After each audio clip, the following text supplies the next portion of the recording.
नमस्कार, मैं रवीश कुमार। कोई अपने नाम के आगे नमस्कार लगाता है क्या? 16 साल से मैं यही कर रहा हूँ। नमस्कार, मैं रवीश कुमार।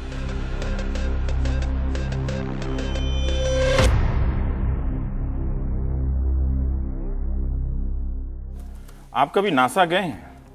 मैं भी नहीं गया, लेकिन जब मैं एनडीटीवी के दफ्तर आया था तो मुझे लगता था कि ये नासा का दफ्तर है। अजीब अजीब तरह के कैमरे, बड़े बड़े कैमरे, tripod, light kit, production control room, ओवी वैन, ईमेल, कंप्यूटर, सब यहीं पहली बार देखा। ठीक उसी तरह से मैं देखता था जैसे पटना स्टेशन पर हम उतरकर स्लीपर क्लास से एसी कोच में चेयर कार में झांक कर देखा करते थे लोग कैसे एसी में बैठे हैं। आपने भी देखा होगा, नहीं देखा? देखा ही होगा।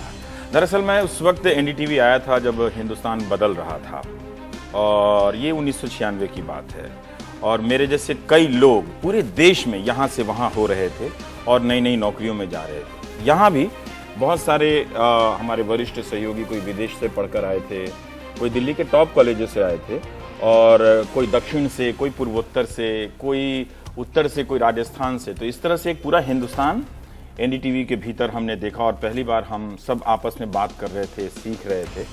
हम भी आ ही गए थे इस भीड़ में, और आ गए तो आ ही गए। कार्यकर्ताओं के जोश से पता चलता है पिछले विधानसभा के चुनाव में पिछले 10 साल में उत्तर प्रदेश की जाति केंद्रित राजनीति में यह बहुत बड़ा बदलाव है। रवीश कुमार एनडीटीवी इंडिया के लिए। लेकिन ये बात सच है कि शुरू में इस दफ्तर में आने में बहुत घबराहट होती थी। लोगों के बोलने का तरीका, कपड़े, चाल ढाल, सब कुछ अजनबी, जो मेरी पृष्ठभूमि के हिसाब से। लेकिन काफ़ी कुछ बदल गया है। तब लगता था ये नासा है, अब लगता है ये एनडीटीवी है।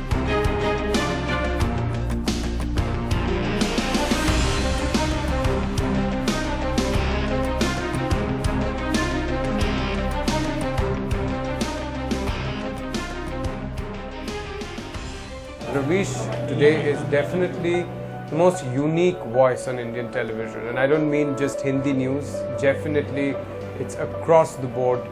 Ravish Kumar, the most unique voice, the most authentic voice, a voice which is connected to the ground. 2003-4-5 में जब रवीश लगातार लिख रहे थे, अपने आप को बांझ रहे थे, मैंने देखा 2009, 10, 11 के रवीश 2003, 4, 5 के रवीश से बहुत बदले हुए, बहुत आगे हैं। शायद इस संस्थान में किसी दूसरे ने अपनी प्रतिभा का इतना बेहतर विकास नहीं किया जितना रवीश ने किया। ये रवीश की ताकत है। एक थाली में 3-3 हाथ।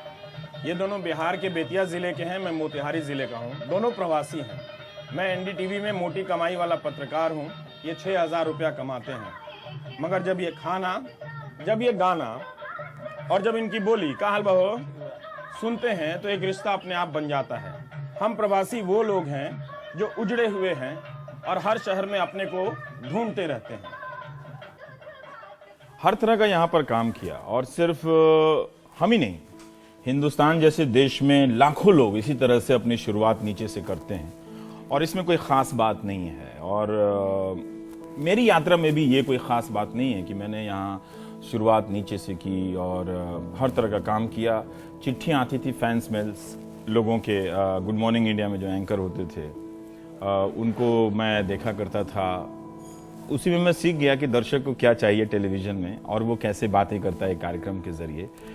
तो इन सब चीज़ों से फिर मैं डेस्क पर आया, फिर अनुवाद करने लगा, फिर रिपोर्टिंग करने लगा, और फिर क्या क्या करने लगा मुझे ही कुछ पता नहीं चला कि मैं कब, कहाँ और किस तरह से कोई कहानी कह रहा हूँ। एक पूरी एक नई दुनिया ऐसी खुलती चली गई जो मेरे लिए किसी रहस्य से कम नहीं थी। Ravish Kumar, star news. और देश बहुत तेजी से बदल रहा था। पत्रिकाओं में सिलिकॉन वैली के किस्से आ रहे थे, छप रहे थे। कोई गांव से शहर आ रहा था, कोई शहर से अमेरिका जा रहा था, कोई अमेरिका से मलेशिया जा रहा था। तो इस तरह से एक बदलाव हो रहा था, और इसी में एक चीज़ मैंने जानने की कोशिश की कि पलायन, हम लोग जब बिहार से आए थे तो हम ये सोचते थे कि पलायन मतलब भागना होता है। धीरे धीरे पता चला कि पलायन मतलब होता है संभावनाओं की तलाश। हर किसी को अपने जीवन में पलायन करना चाहिए, नई संभावनाओं की तलाश में।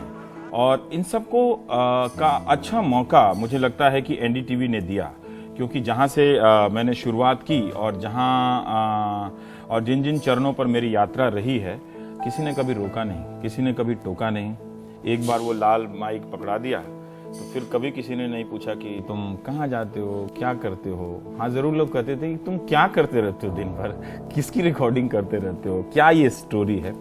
तो इसी तरह से हम लोग जो हैं इस कंपनी में, जैसे कंपनी 25 साल में नौजवान हो गई, हम भी इन 16 सालों में काफ़ी कुछ बदले हैं, हम भी जवान हुए हैं।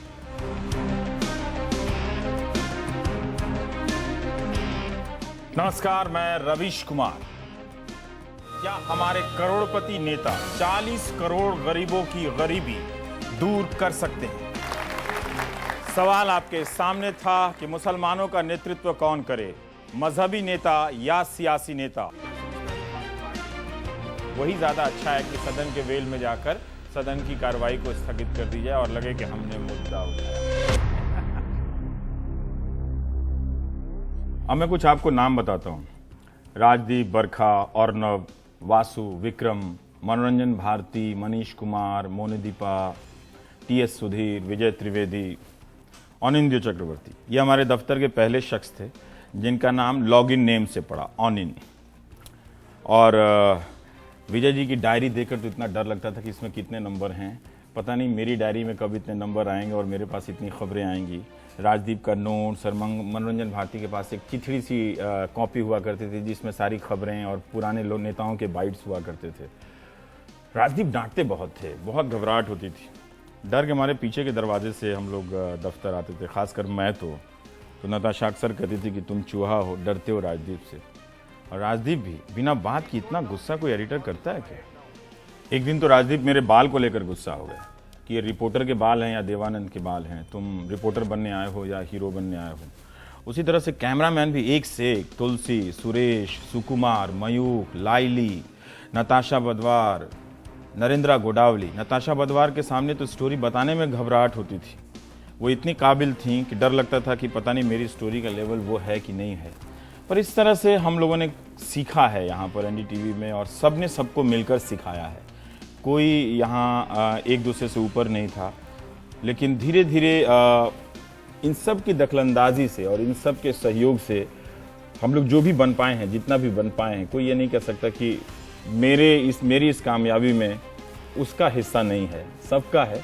हो सकता है कि उसका नाम नहीं आया और उसको इनाम नहीं मिला जो हम लोगों को मिल जाता है।